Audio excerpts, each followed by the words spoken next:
Welcome to the Circular Promises podcast series. So to start with, Circular Economy Promises podcast series. We relaunched it this year, and it's a repetition of the broad objective that we had last year, which is to present the vast potential of circularity in different disciplines. It's a multidisciplinary approach. It's an end-to-end approach. It's a systems thinking. It's not as simple as we think, and it needs a lot of stakeholders to really contribute to this initiative and this global trend that disrupts the global economy positively, bringing a lot of success, job creations, and well-being as an overall. So today's topic is the first episode, which is the power of circular design, redefining waste. And our guest is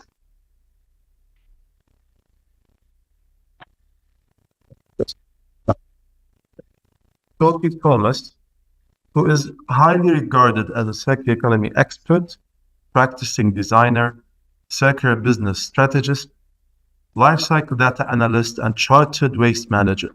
She has been working in the field of sustainable design, behavior change, and material process for over 25 years, working across the globe with business and governments using design thinking as a way to build a better circular world. So I'd like to welcome Sophie. Really happy to have you. Hi, nice to be here. And yes, we can start now with our discussion. So I'll start off with the behind the scene session. Maybe some of you who watched us last year are used to our trend on how we manage our podcasts. Behind the scene. So let's step back and see what's happening behind the scene. You know that these mobiles that we have at hand didn't come that easy. There are more than 40 mined metals and rare earth elements that are used to produce one smartphone. On average, it takes 16.9 years for these minerals to be discovered only, and then be viable for actually mining and processing. 16.9 years. And there are supply chain disruptions. We all face COVID-19. We've seen various supply chain disruptions from wars, geopolitical conflicts, pandemics, poor logistics, poor sourcing, and more. And after all this, what do? We just throw all these minerals to landfill. These valuable minerals. Did you know that to reach our climate goals, the mineral demand by our energy sector will increase? One second. Yes, will rise by 4 times by 2040 or 6 times for climate neutral scenario by 2050.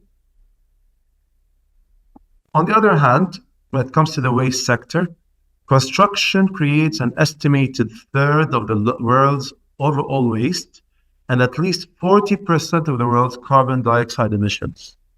When it comes to packaging, there is around 350 million tons of plastic waste each year. That means 0.5% of plastic waste ends up in our oceans. Worldwide, the annual generation of e-waste is rising by 2.6 million tons annually. 12.2 million tons of furniture waste in 2017, with a staggering 8.2% landing in landfills, and that is the US stat by EPA. More than 400 million tons of hazardous waste globally are produced. If food loss and waste were a country, it would be the third largest emitter on Earth after the US and China. Globally, waste management costs could exceed 370 billion annually by 2025. This estimate includes all the process of waste management, from collection, transportation, treatment, and disposal of waste. Here we say circular design is the hero. And now I'll give it to Sophie, Hey. to speak further. So it's really nice to be invited. So thank you, Omar. Thanks to CC, Jordan, and to the RSS. Thank you very much to talk about this subject, which is very close to my heart. So before I go into the sort of bigger discussion piece, just to introduce myself, I'm trained as a designer and did my training over 25 years ago, set up Thomas Matthews, which is a communication design studio here in London, who we've worked very closely with the RSS in the past on your branding and on your look and feel, and have been to your campus a number of times, and very beautiful. And from there, I've really shifted. I've always had a real interest with sustainable design in terms of the materials that we use, we printed on, we use in structures, etc., for exhibitions. And it's really grown from that. So really wanting to understand, if I use this material as opposed to this material, does it have a different impact? What happens to it after its life? Can I recycle it? Can I reuse it, etc.?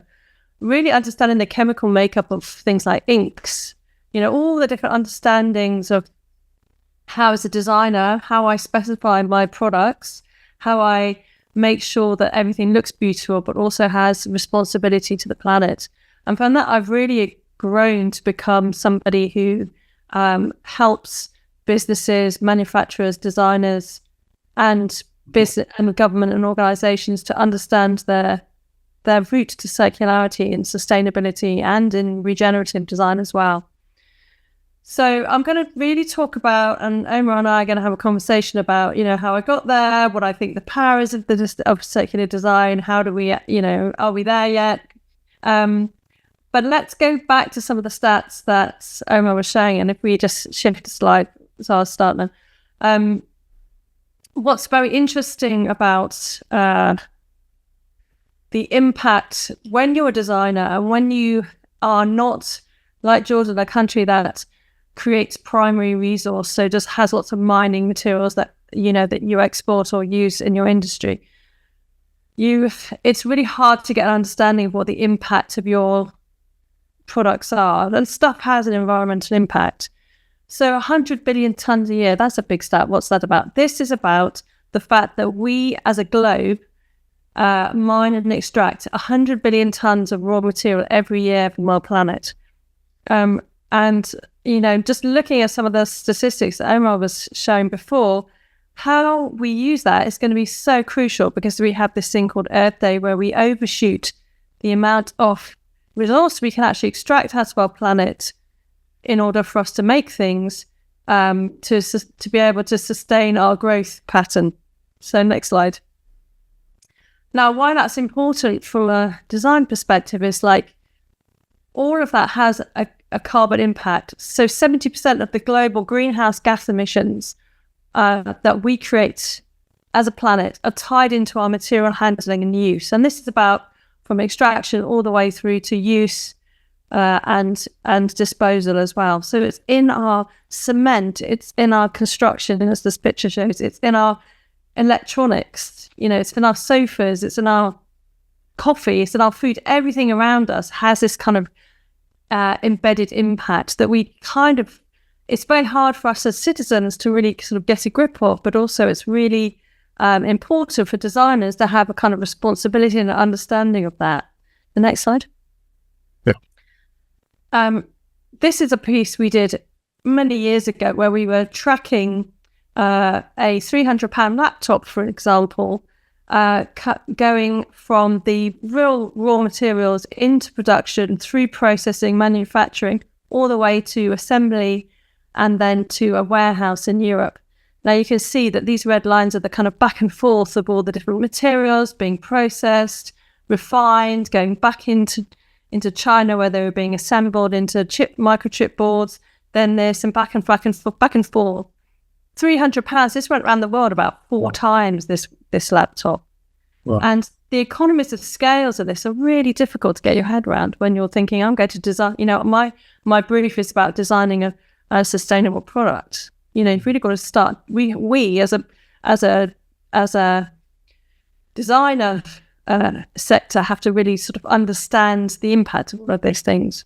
So how do you see circularity actually contributing to this? What is true circularity when it comes to design aspect?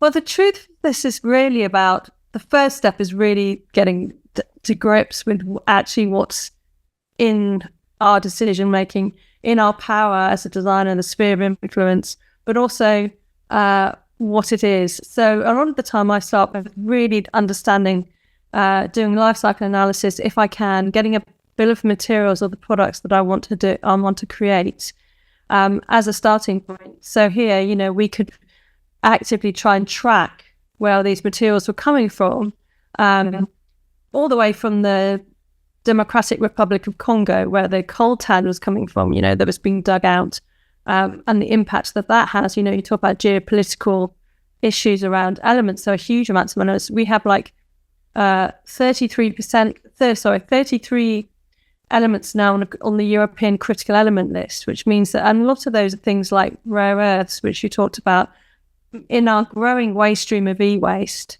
but actually we don't recover them properly. We cannot recover them. There's some of them have like 0% recycling at the moment. So, and those come from areas which are very difficult to get out of. They have very toxic mining extraction technology. And I'm thinking, gosh, I need to use that material.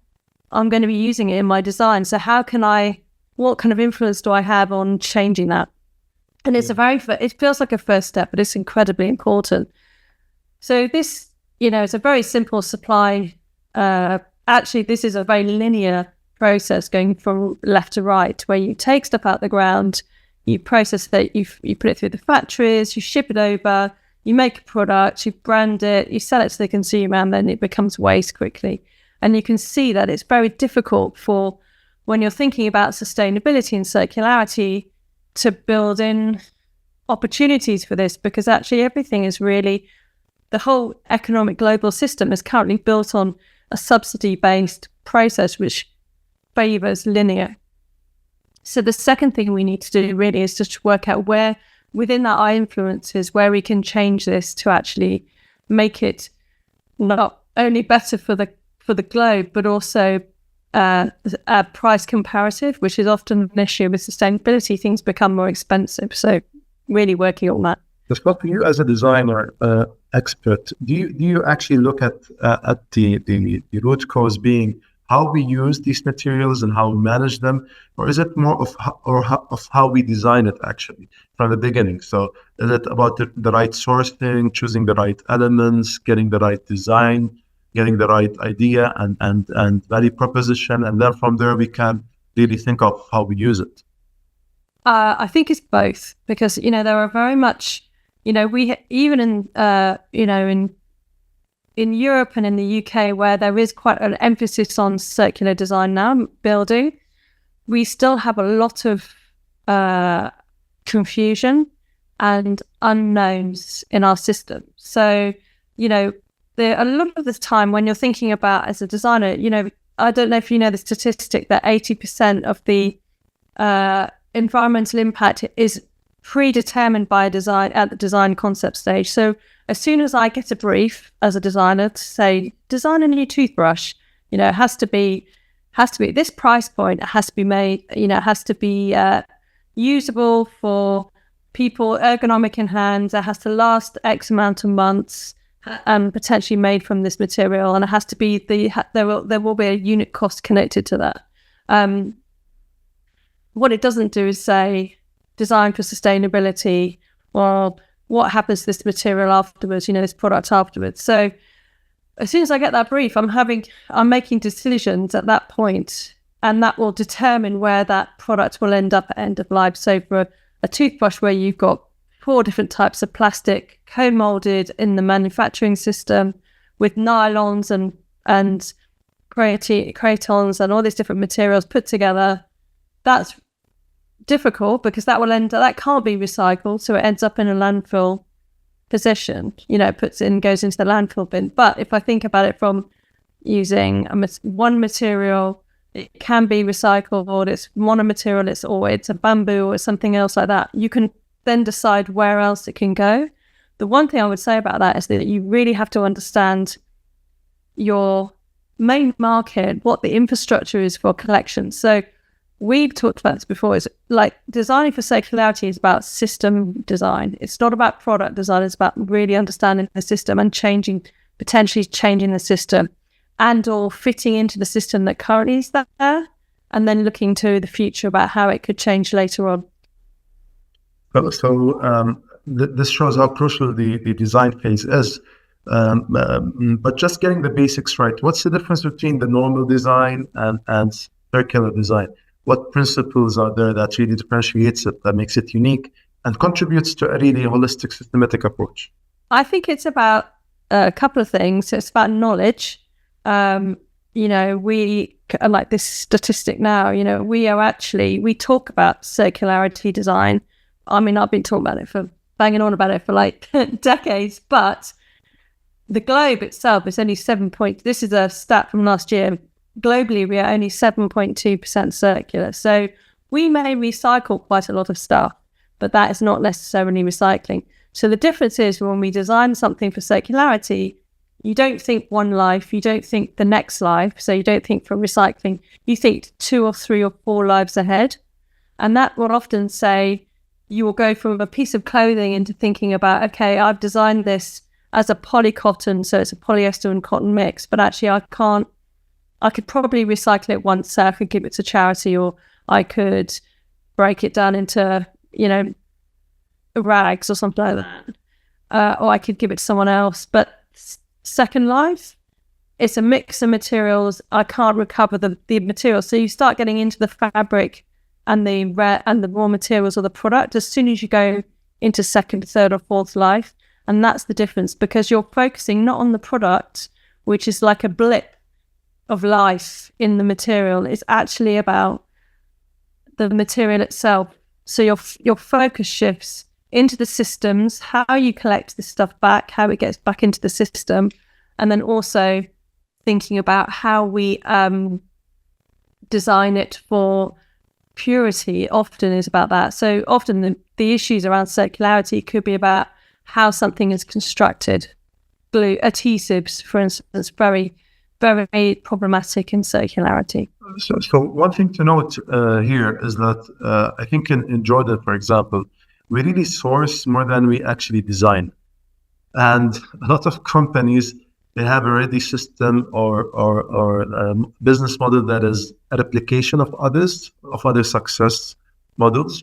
It sometimes could be also something that is niche, but in Jordan, within Jordan's ecosystem, but globally there is best practices that are available that really could redesign his system into a better model.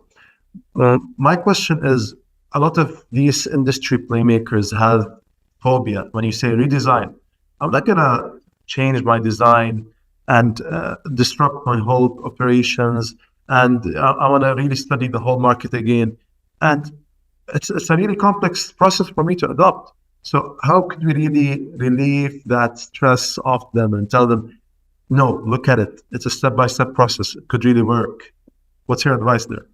I think, well, it's interesting, isn't it? Because if you are a country, which imports a lot of things, you end up with a lot of waste to deal with. It's end of life. Your end of life is your issue rather than beginning of life. You're not thinking about the design of a product necessarily. You're thinking about how you, what happens to the product after people have stopped using the product. Because unless you export all your waste again, it's going to sit within your country boundaries. So you have two ways of thinking about that. You could say, well, we've got to build really robust waste management infrastructure, or you could say we are sitting on a load of raw materials which actually need to be innovated around and extracted from. So that's one way of thinking about it. So thinking about the end of life first, because as a circular designer, the other thing I always talk about is I always start at the end and work back through the product before I start designing and go back in again. So I always end up in the waste stream. I think the other thing is that, so two other things. One of them is that, as companies or manufacturers or supply chains who buy a lot, who procure a lot of stuff or a lot of products, etc., or components, you are in a state of, or in a position of influence if you want to be. So you can actually start to say, where are your EPDs? I want to see your certificates. Where are your, what kind of international standards are you hitting? Are you following this? Do you understand this? How are you getting your material? So really questioning how your supply chain is thinking about these things. I mean, obviously I don't think it's painful, but it's actually better for you as somebody who is procuring these things, because then you get more understanding in depth, and you get to really understand, scrutinize your supply chain, which is going to become more and more important in the future. The other point we can say it actually gives you a supply chain resilience. Absolutely, yeah. If you find that you're using a product which is being, which has slave labor involved, for instance, or bad mining extraction practices, then you can use your influence to change your suppliers or push your suppliers to change their policies. And I think that's definitely something we're seeing from a lot of our big manufacturers in the UK, our big companies here. The other thing I would say is that I've always found that Jordan is full of very clever knowledge holders. Your ingenuity and your innovation is on a very high level. So you tend to export brain power.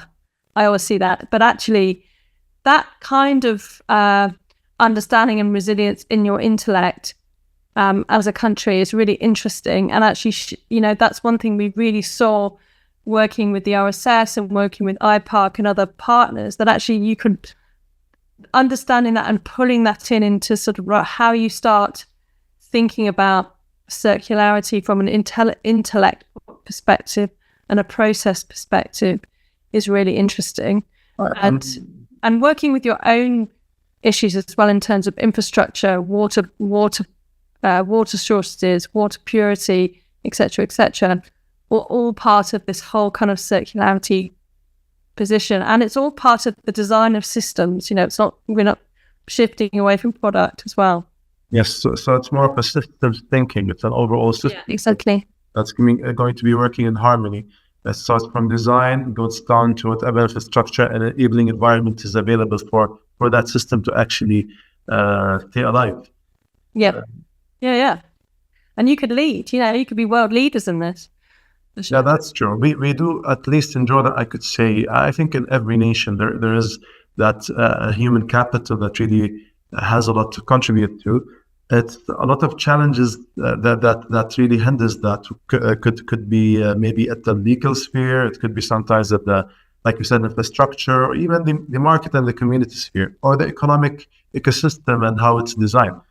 Could you mention some challenges that industries usually face through your experience when it comes to designing circular products? Before going to the light at the end of the tunnel of success stories, go on and mention these challenges. Well, I want to give hope to everyone. I mean, there are massive challenges. We are talking about an economic system, and that is a global capitalism system. And as I said before, actually the system really goes against, it's very set in its way. So you're always fighting against economies of scale, subsidies, taxation, loopholes, etc., on the way that it's currently sitting. And then when you start to do things better, it just takes a long time to get that kind of mindset in place. I think now we are on the cusp of things beginning to change. I really do think that. I mean, I've been talking about this stuff for a long time, but actually, and when we first started, people were saying, "Are we there yet?" We are so far not there. But now I do feel like that, and I think it is to do with, the fact that unfortunately resources are becoming more restrained. We've had, as you said, supply chain disruption, and that makes people very nervous about the kind of just-in-time models of manufacturing that we've had for such a long time. Whereas suddenly people couldn't get their parts for their assembly. That makes it difficult. And this idea of, sort of alluded to slightly is about this kind of onshoring and what's called homeshoring and friendshoring, which is about reducing supply chains, you think about that, going back to that map that I showed you, all this kind of this £300 laptop supply chain going around the world approximately 4 times. If we can reduce that down, your supply chain resilience is much, much stronger. And so I think there's a lot of discussion about that. Now, the UK, again, we don't mine rare earths. Some of these particular things that we need, particularly for high-tech technology, it goes into, 1 or 2 countries around the world where you can find these materials. So you've really got to understand, coltan, for capacitors in laptops and computers can only be found in very particular areas of the geology of the world. But saying that, how do we are also sitting on a huge pile of e-waste in the UK, which is full of this stuff. So, a lot of thinking is around how you do urban mining, how you can actually get into your end-of-life streams, your waste streams, to actually recover some of those materials that you're not having to, you're just burying at the moment, or burning, or selling very, very cheaply. So understanding the value of your materials is a real issue. Cutting down these huge global loops is a real challenge, and thinking about it from a smaller perspective, and really thinking about the kind of expertise and knowledge that you have within your, on a smaller loop is such a good way of thinking about it. So maybe we need to change the mindset of industries from waste managers to resource managers. Absolutely. And now they are rebranding themselves like that in the UK. They're like, oh yeah, I'm actually, although I'm part of the Chartered Institute of Waste Managers, they now call themselves resource managers here. So that's because a lot of us are coming up through the ranks and saying, actually, this isn't about managing waste. This is about logistically extracting and refining and making that waste back into a raw material that I can start designing with again. And that's one of the things that, I've moved from being a designer into a kind of an entrepreneur. Well, I've always been an entrepreneur, but somebody who actually helps startups looking at extraction technologies from waste streams. That's really specific what the etsaW Venture Studio is doing, that I co-founded 2 years ago, just to actually say, as a designer, I want to use this material, but it's not readily available yet. So we actually need to accelerate that innovation happening faster and faster at this end, so that I can then start using this product for using this material for my products later. I think it's. So I think the other thing I'd just like to, just before I finish, the other real challenge is about greenwashing. We have talked about this, the idea that actually recycling is not circularity. Recycling is just one loop. And that goes back to that second, third, fourth loop issue. You have to think, your timescales change when you think about circular design, because you have to think about, you're almost thinking about 100 years ahead. If you can, where will my product, my material be? How can I make sure that it's still in the system and still keeping its value? Sorry. But I think maybe we could say that if industries really look at the first side of it, which is how important the design phase and how complex is it, and how much it really decides the life cycle of, not only the life cycle, the system that you're running actually in your business. And then comes, and how much it costs, what the burden of running it itself. And then comes the other side of it, which is you really need to redefine waste. Look at your material as something valuable, something that you really could use it again, or could really extract something from it. I think we are at the regretting phase globally, regretting the way we're running things. Here comes different responsibilities that lies on different people and different spheres. What do you think from the policy sphere side? What could Jordan or any other country like Jordan do in that regard to actually support and enable the transition of circularity to circularity?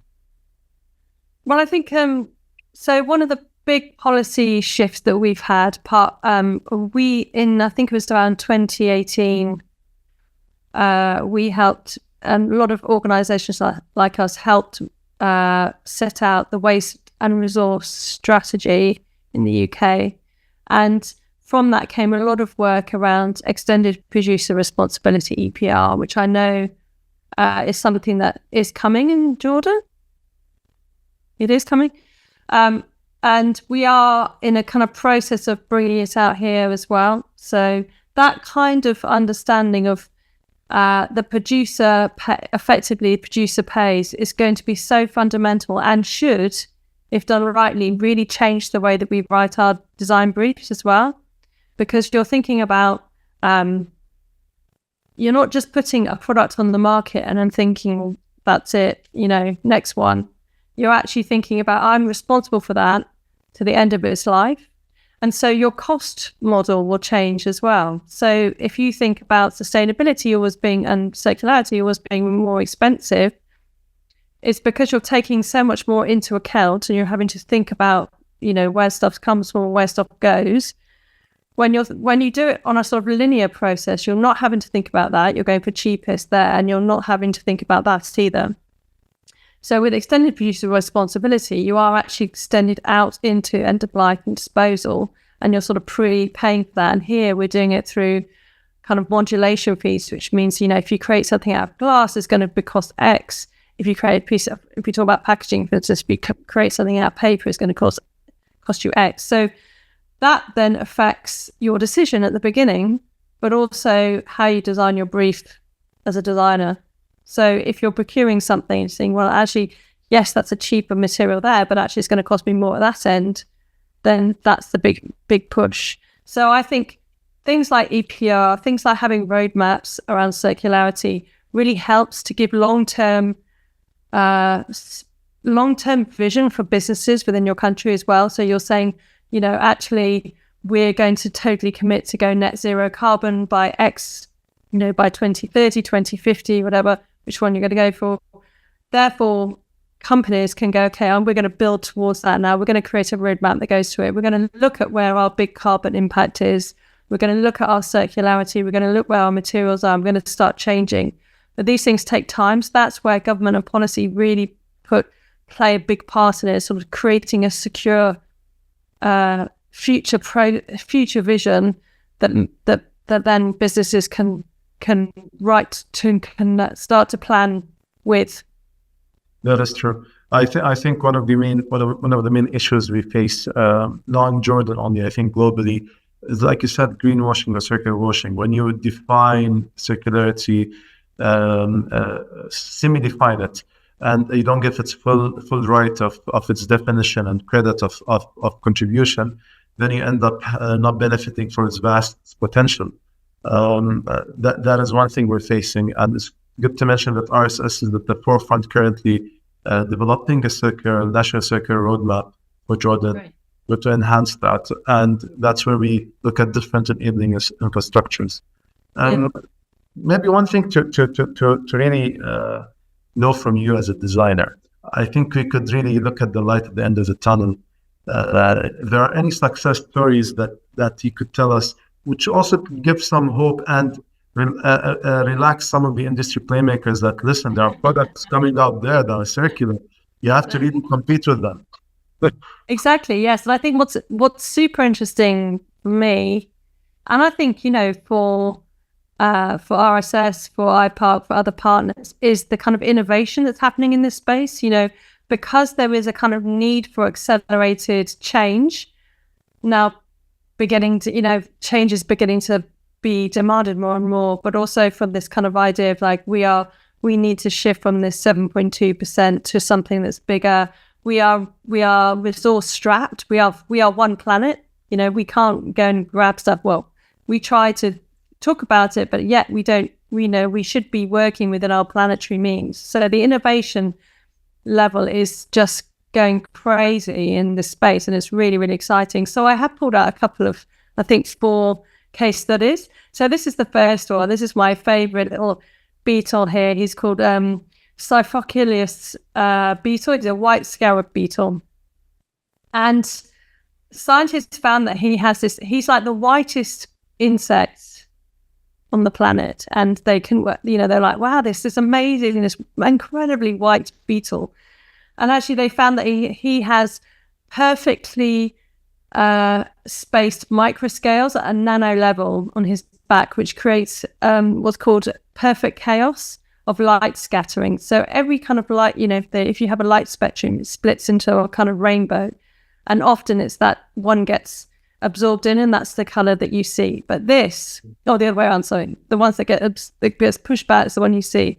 But this little guy pushes them all back, so you get this incredible white. Now, what's useful about this is that there are companies who are now looking at this as a way of disrupting titanium. So titanium in the construction industry is worth a huge amount of money. And I think I was just looking at my so the global paint and specialist coating markets are so reliant on titanium dioxide.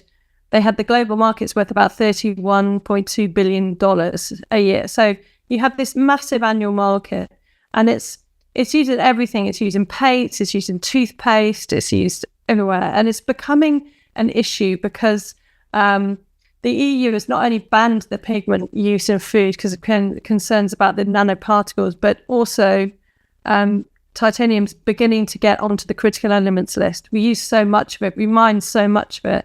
So this is a different way of thinking about it. And there are companies who are looking into, there's particular companies looking into the beetle exoskeleton and the structure of it, and have created now a paint without any pigment, without any titanium dioxide, but just using this nanostructure. And that's going to be absolutely disruptive.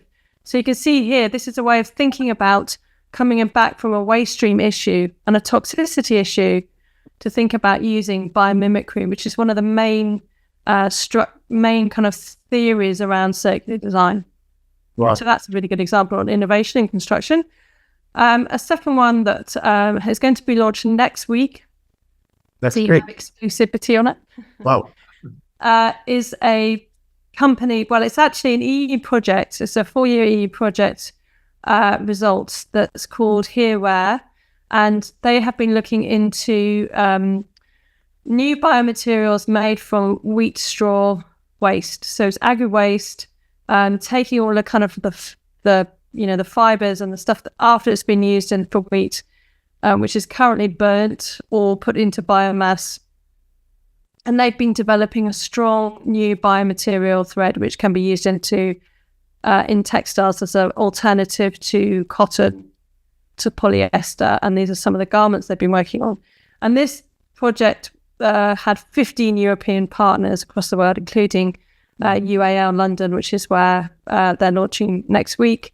And they've created these novel biomaterials. They've created a novel polymer as well to disrupt polyester.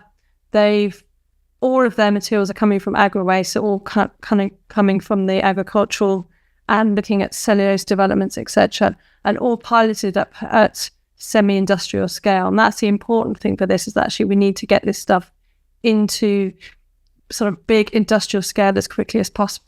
So it's at the pilot phase, or the pilot phase is done? The pilot phase is done, yeah. Oh. So they've done the thread, yeah. So very interesting.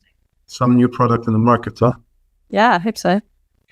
Here's a very good story. I don't know if you know about Royal Mint, but Royal Mint create all of our coins in the UK, and they have been just been looking at urban mine jewelry. So they've started looking at jewelry, but I think it was not to stop there. But what they've used that for is to look at how we can start extracting precious metals from e-waste. So they now have a range of jewelry products which have been created from 2 areas. So one is gold from e-waste. And what's interesting about that is that although we've known how to extract gold from e-waste for quite a long time, they have been developing a less toxic process of doing it. Instead of using very, very strong acids, they've got a new technique, which is very patented and very secret, but effectively uses different solvents.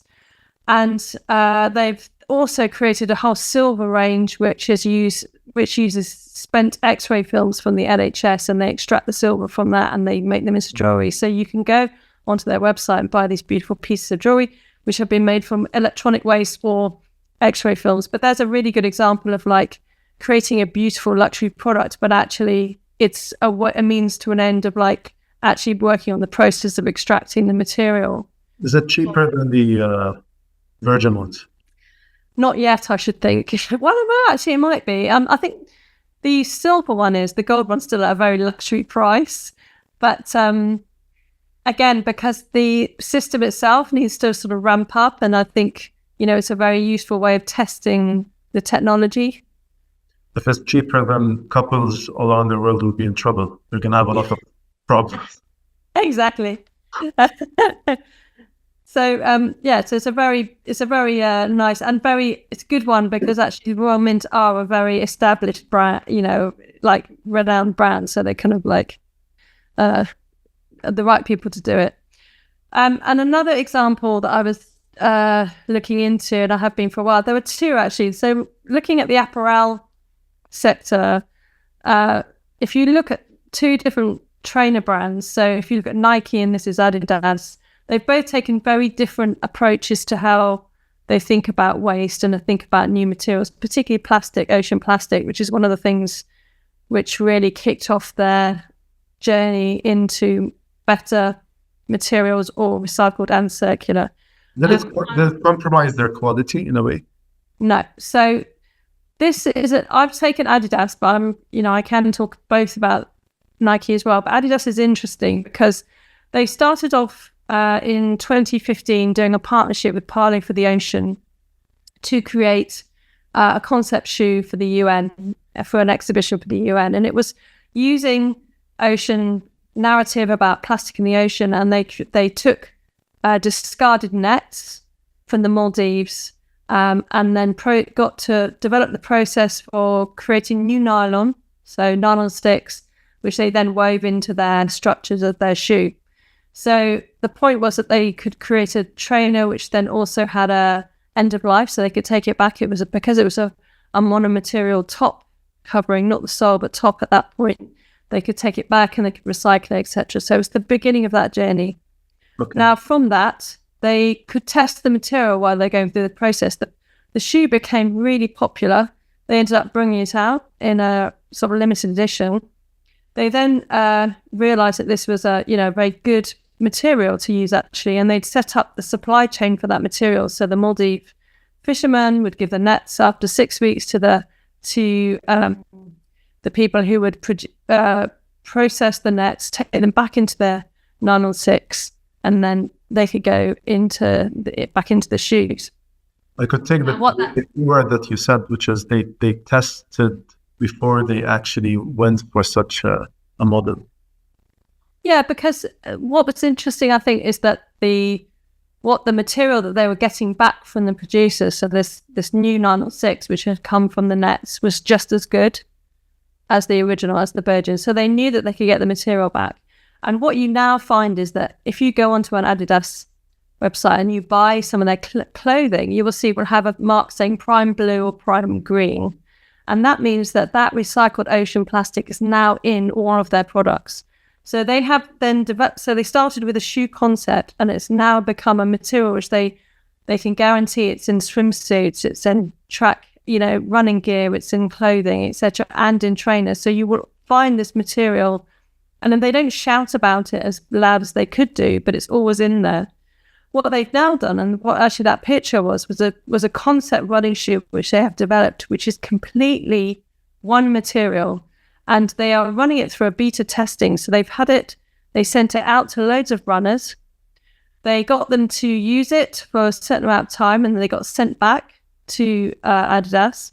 And now they're working on, they ground it down, those shoes, they ground down, they washed it, they treated it, and they put it back into a woven shoe, a molded shoe like this. So they have a second generation of shoes which have gone out again to their runners, and they run with them again, and they're expecting them back. They'll regrind them. So they're testing how many times they can get in one material as a closed loop material with these beta testers, and it's called Craft Loop. So it's super interesting what they can do. The testing sample was on athletes. Yeah. So not athletes, runners like, me, you. Yeah, okay. People who train. So different people, and just to really test the material. Yeah, I think because Adidas really supplies a lot of teams, maybe around the world, whether it's in the football field or or different fields Yeah, of exactly. sports, they could actually take a huge sample, while also the teams could really advertise and advocate that they're doing something circular. Yeah, exactly. So it looks like a white shoe, but actually what this is a shoe without any dyes. It was really one material. Everything's made out of this nylon. And then everything, they can really see what happens to it along the way and see where it fails. Because that's the important thing about a lot of these materials that come into, because circularity is really about how you keep that value of the material. That's a very good example. So you really need to sort of put it out there, get it tested by people and see where it's successful, and then see how many times you can push it through that third or fourth life, which is what I was talking about earlier. So there's some really different examples across all the different sectors showing how innovation is just helping circularity further along, which I think is the most exciting area for circularity in the moment. That's why it's a multi-stakeholder approach. So no one hand cannot clap himself. So I think it's important to really get everyone joining this transition, shedding on the light at the end of the tunnel, which is really important, showing that big companies such as Adidas is also rethinking their business, and that's not easy. To do that after a number of years of success, where you could really think of your quality and branding really being compromised on the way. But that's something that's credit to them to actually take this journey and try to adopt circularity. They get very criticized. I mean, the point is that they're beginning to get criticized for their impact, negatively. So they're actively looking to change as well. Sorry. That's the power of the people. So if you can go through super fast. So I'm going to leave actually, and this I'm sure that Omar, you can put these out for people to use, and I'll give one that's not corrupted. I see this one's a bit corrupted, but we had 3 tools when we were working on the Great Recovery project, which I did 12 years ago, investigating design in circularity, and one of them was about the one before that was about who's your team. The one before that was about how you design, and this was the kind of double diamond piece. So these tools are ones that I use all the time. Circularity is really about making sure you're asking the right question before you start jumping to the solution. And I'm going to end that because I know but it's been an absolute pleasure to talk to you all, and hopefully it will spark some thoughts and ideas and further conversations. Yes, for sure. Thank you, Sophie, for being with us. Thank you, Mr. Yasser. Thank you, Mr. Hassam, and all our attendees. I know there's a lot of questions.